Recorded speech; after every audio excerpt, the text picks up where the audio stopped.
Hello everyone, welcome to yet another format on this channel. My name is Christian van Hemert, and I know I've started many formats and I didn't stick with many, but it's just another video and we'll see how many I can make.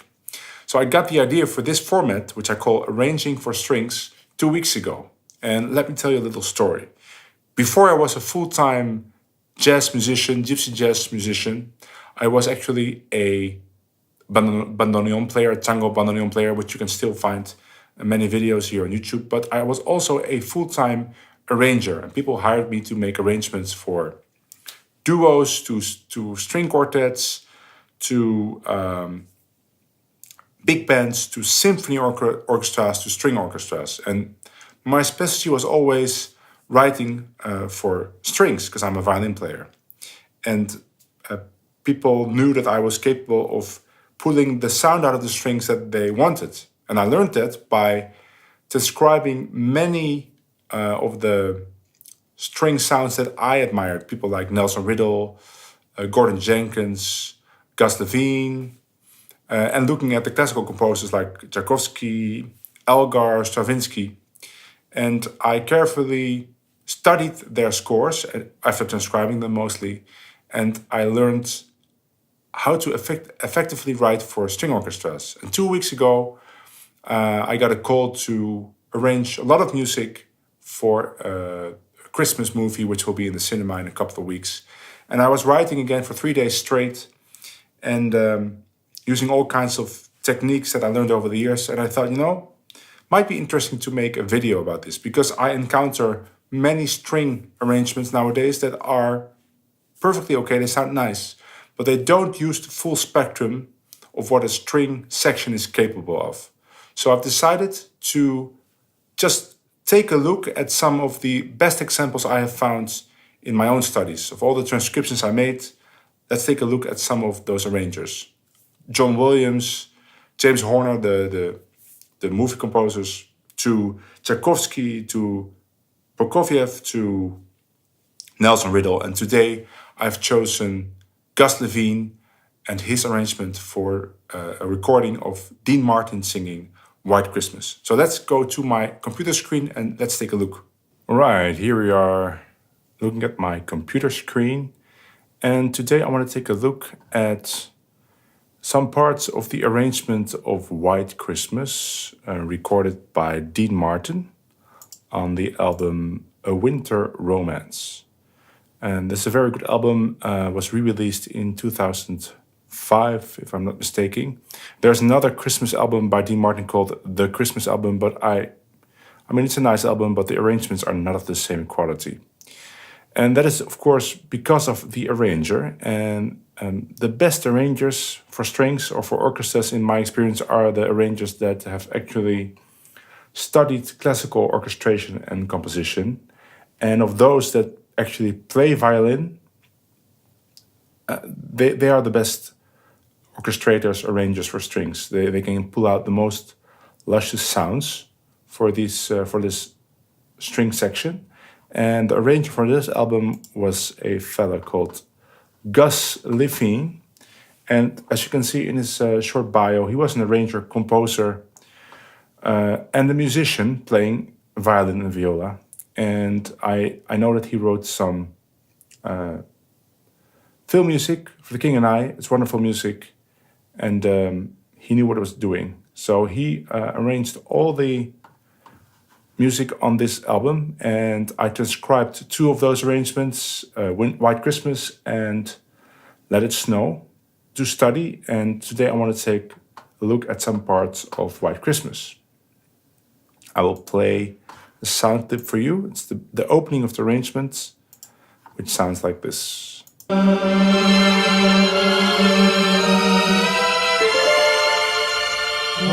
Christmas. Very luscious sound. Now, mind you, the original is in B. It sounds like this. But I transposed it because it's easier to talk in C and also to take a look at the score and to read the notes. So I transcribed this, or I transcribed the whole arrangement, but I have this part here. So this is what the strings are playing. Now, if you wonder how I transcribe something like this, because it's a lot of sound and there's a men choir singing right through the line. So the first thing I would transcribe is the top line. And as you can hear, that's just the theme.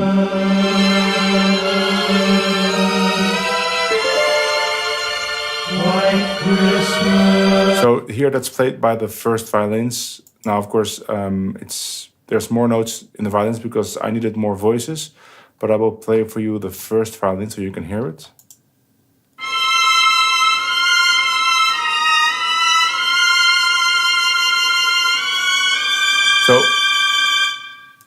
So I would hear that first line, I would write it down, and then I would listen for the bottom line.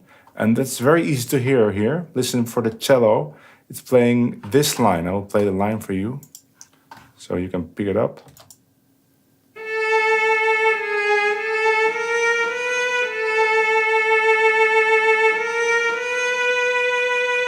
So the cello is reading, I wrote it down in the tenor clef because it's so high, but you can hear it starts on an A and then there's a chromatic line going upwards.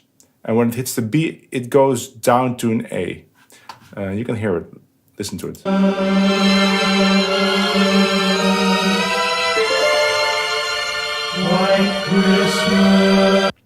So as soon as I have those two lines, and then I would look at the progression there, and then the progression, well, there's no other chords, but I know that the progression of these 4 bars of White Christmas are C, 2 bars, it starts on the 3rd beat, and then 2-5. But even without it, I would then listen to the quality of each voicing. And because I have the top and the bottom voice, I can figure out pretty quickly what the voicing should be. And I can hear the density of the voicings. Is it 4 voices, 5 or 6? Is it a voicing without any extensions? Is it a classical chord voicing, or is it a jazz voicing? Is it fourths? So now the good thing about this is what we can learn from this is, and what you should do if you want to write for strings in an interesting way, is not to stick to one kind of voicing, but to actually vary between the different kinds of voicings. And what this accomplishes is that the sound can change in the middle of the line, sometimes subtly, sometimes more drastically, as we will see in the other example, but also the voice leaning will change because of this. Because if you're using different kinds of voicings, then voices will go in unexpected directions. And this is not 4-part classical harmony, right? If it's 4-part classical harmony, there are stricter rules. You have to avoid 5th parallels, octave parallels, hidden 5th parallels, and that's something we will get into in later episodes, hopefully. But as soon as the basis is not 4-part harmony, and this basis is not 4-part harmony at all, then we can kind of ignore these rules. Sometimes we have to follow the rules, but that's a matter of taste. So what I did is I put all these notes in a piano reduction. It's not really reduction because these are really all the notes. And I will play it for you, play it by piano. It doesn't have the same kind of flair.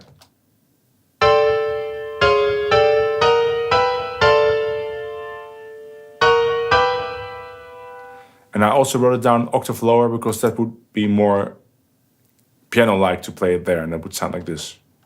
A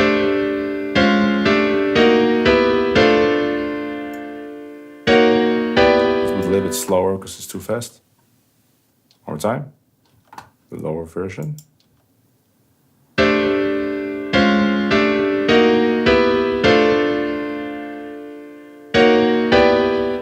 Let's listen to the original one more time.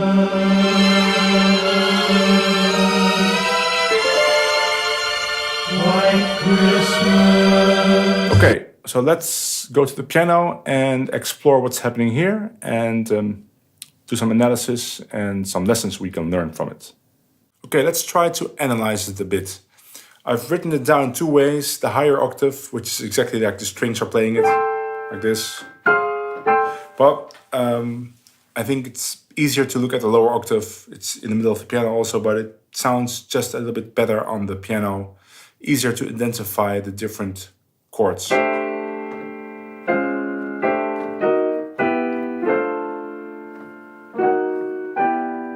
Just let's start with the first chord. He chooses a fourth voicing, a voicing consisting of fourth intervals, except for the last interval. But this is just a standard jazz fourth voicing for C. So that's his first voicing. Now for the second one, the melody goes to an F. If I would have to harmonize it in the most simple way, I would go to an F chord actually. Let's say you have the pedal G. I would do F, C. It's a standard gospel piano trick, pop piano trick. But if we have this fourth voicing, going to an F chord would be kind of lame. We want to stay with these luscious sounds of the fourth intervals. So he writes down another fourth voicing for D flat major 7, this one, with the melody on top. And I'm back to the fourth voicing for C. Now this works, this sounds great actually, just because of the fact that these are fourth voicings. If this would be triads, and I would do C, D flat,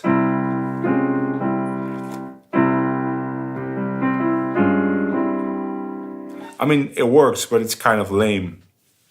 It doesn't sound very creative. But if we do this with fourth voicings, it's the same kind of idea, but it just sounds much better. That's always what happens when you use fourth voicings. Also, most of the notes go down, except for the melody goes up. So this counter movement also very nice.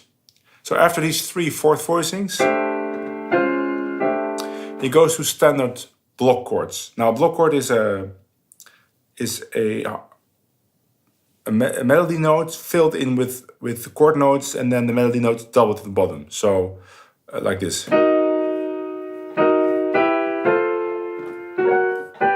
Which is basically what he does. But this sounds kind of boring. It sounds kind of empty after these full...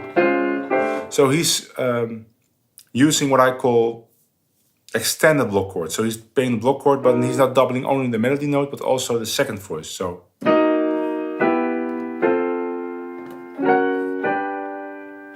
And then he does another trick.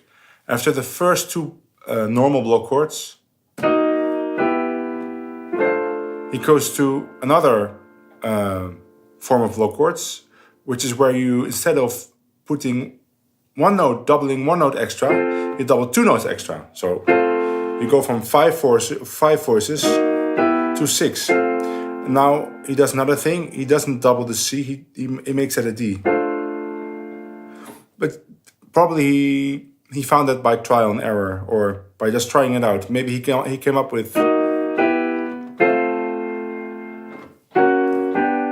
But then he figured, you know, this sounds much richer if I do it like this. So what you're basically doing is he's putting the 6 in the G chord, or actually it's the 13 because it's a G7. So the 7 is nowhere to be found, it's omitted.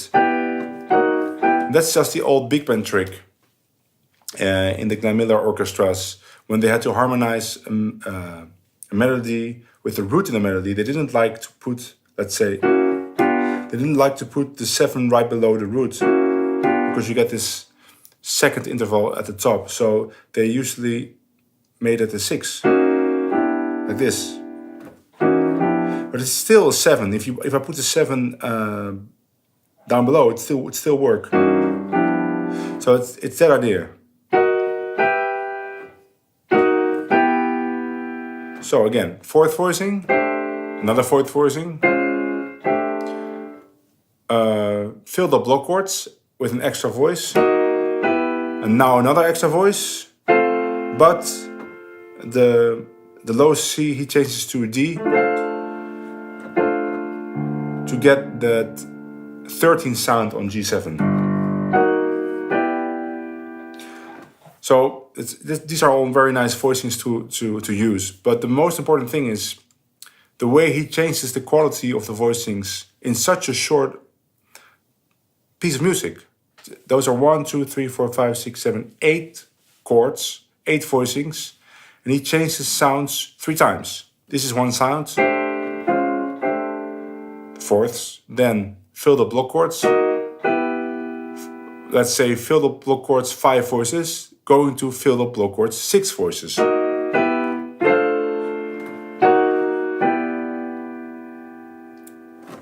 Okay, let's go back to the computer screen and let's look at another example. All right, for the second part, we're looking at a little bit later in the arrangement. It's right after C7 going to F, and it sounds like this. And again, the original is in B, but I transposed it up, so Dean Martin might sound a bit strange with his voice pitched up.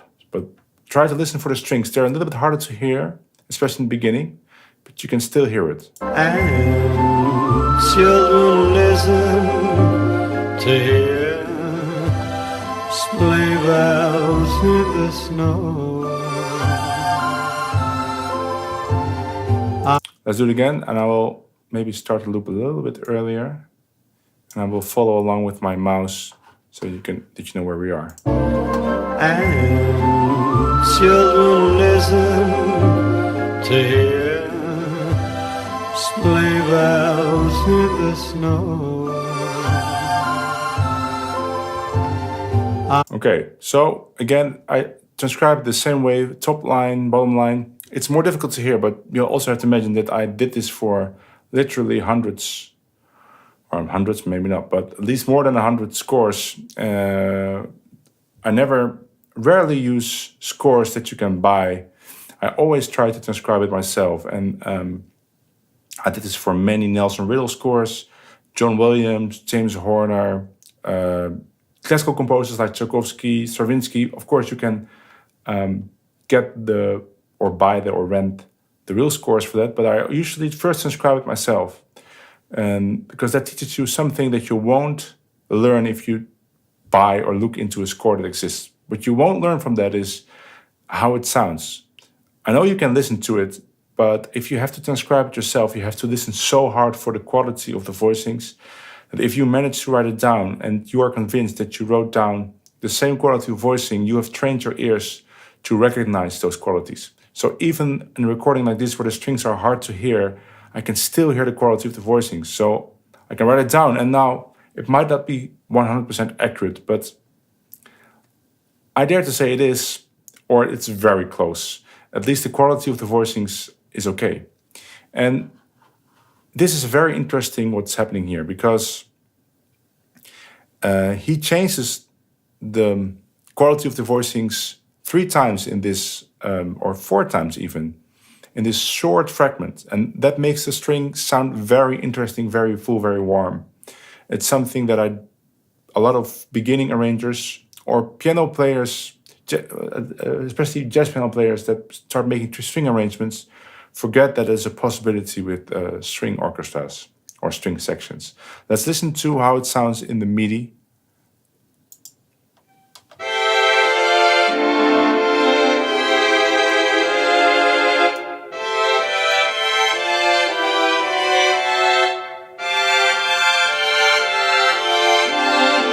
One time the original again. And children listen to hear sleigh bells in the snow.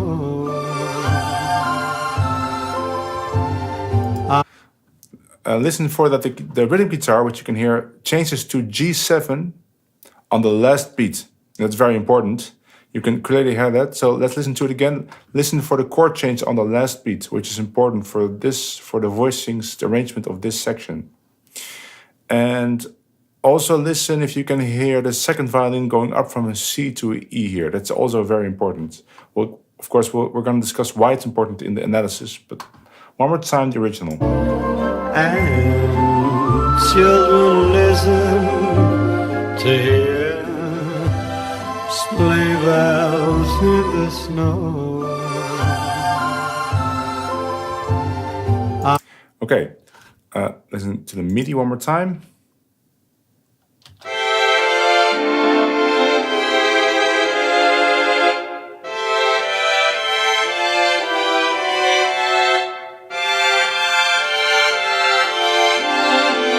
And again, I put this in a piano part. It's not a reduction, these are all the notes. And let's see how that sounds.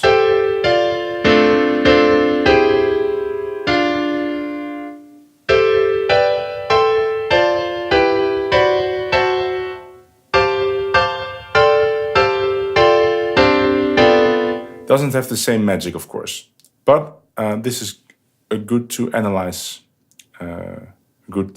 way to analyze this course, because if you have to look at all the strings on different staves, and also with that very annoying viola key, which I'm terrible at reading at, and also the tenor clef, or the key, I'm sorry, the viola clef, and also the tenor clef is not my forte.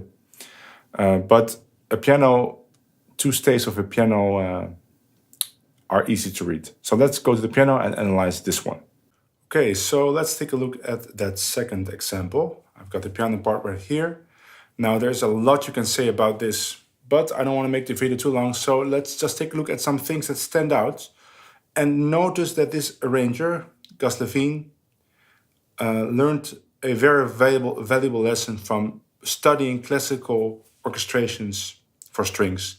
And that is that the best composers, the composers that wrote the most interestingly for strings, composers like Tchaikovsky, Rimsky-Korsakov, Stravinsky, Prokofiev, what they all had in common is when they wrote for strings, they would constantly change the quality of the voicings for the string orchestra. And the more you do that, and the more you are able to do that tastefully, the more interesting the string orchestra will start to sound. So he starts with normal block chords.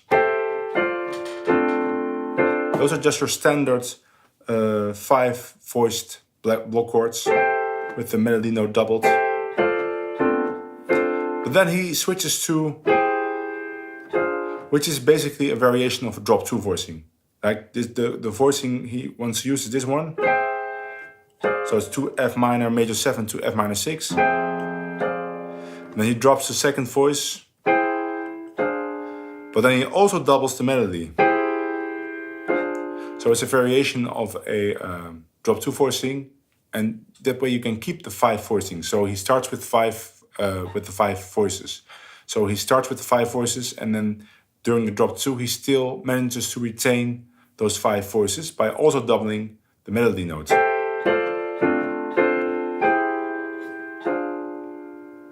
But it's nice, the quality of the voicing changes already in the second bar. In the third bar he chooses for just plain 4-note voicings, no doubling of the melody note.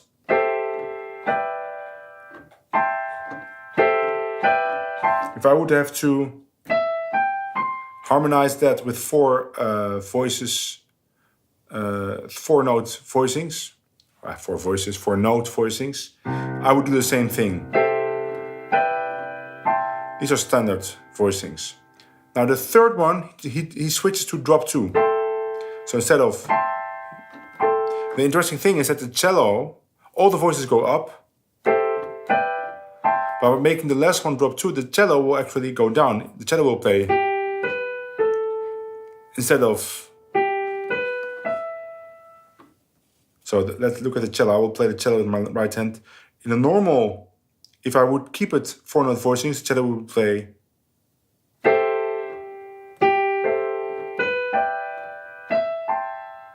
But because I make the last voicing a drop 2, the cello will play.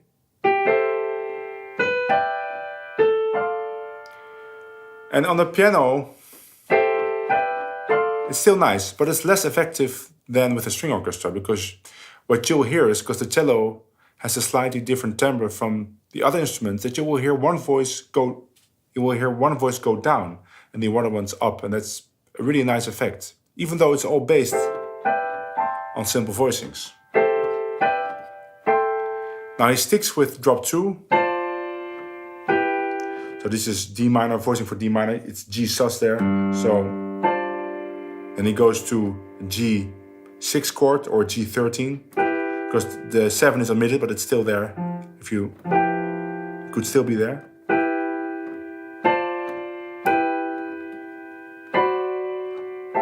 Now this is very interesting. The chord there is D7, right? The part of White Christmas where we're at is now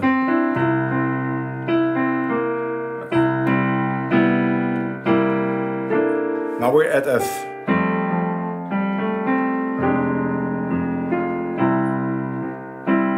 Now they go for G sus, D7, that's there. Okay, so the D7, you would expect if you want to do drop two to do this. But he just changes the middle voice, the second voice around. Instead of doing ED, it does DE. So instead of,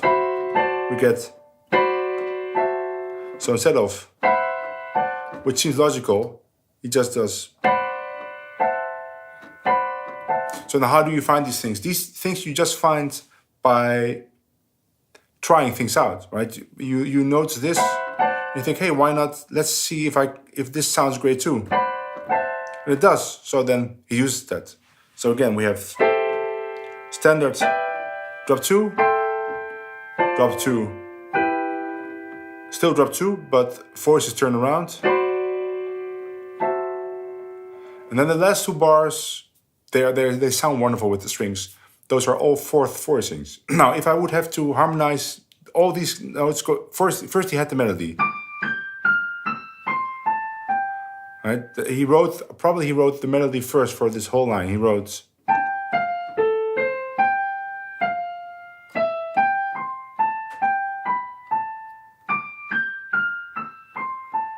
or maybe the chords inspired the melody, but for this part, I'm pretty sure we first had the melody.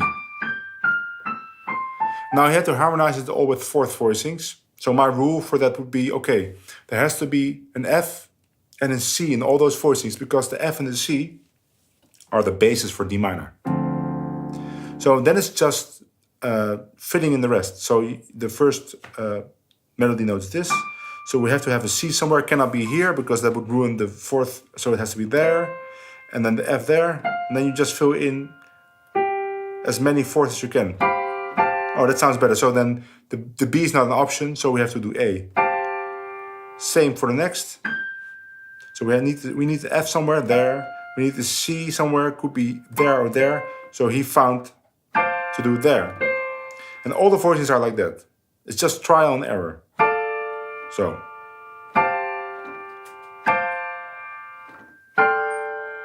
And the next one's interesting. But it's the same principle. He needs the C, he needs the F, and then as many fourths as possible.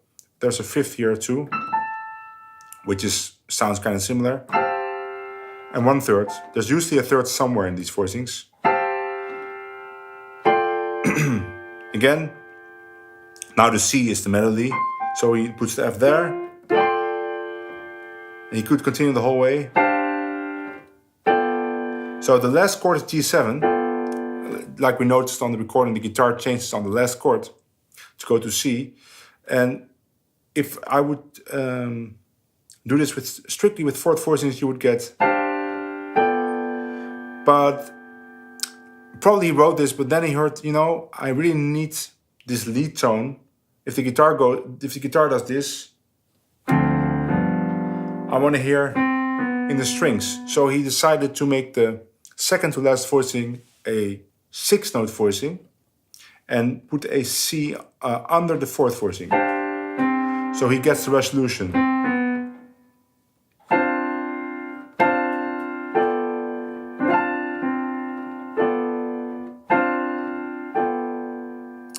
So whenever you write fourth voicings, it's mostly trial and error. You just try all kinds of fourth voicings. You try shifting chromatically. You look at the chord that is demanded by the music, and you see D minor 7, for example, and then you think, okay, most of the voicings, or all of them, have to have an F and a C, except for voicing that would chromatically shift. But all these notes could be voiced with F and a C, so that's handy. Another thing we can learn is shifting from quality of voicings all the time, starting with normal block chords, going to drop 2 filled in, going to open fourth note voicings, going to drop 2, drop 2 with one voice going the other direction, and then fourth voicings that he just searched on the piano and gave to the strings.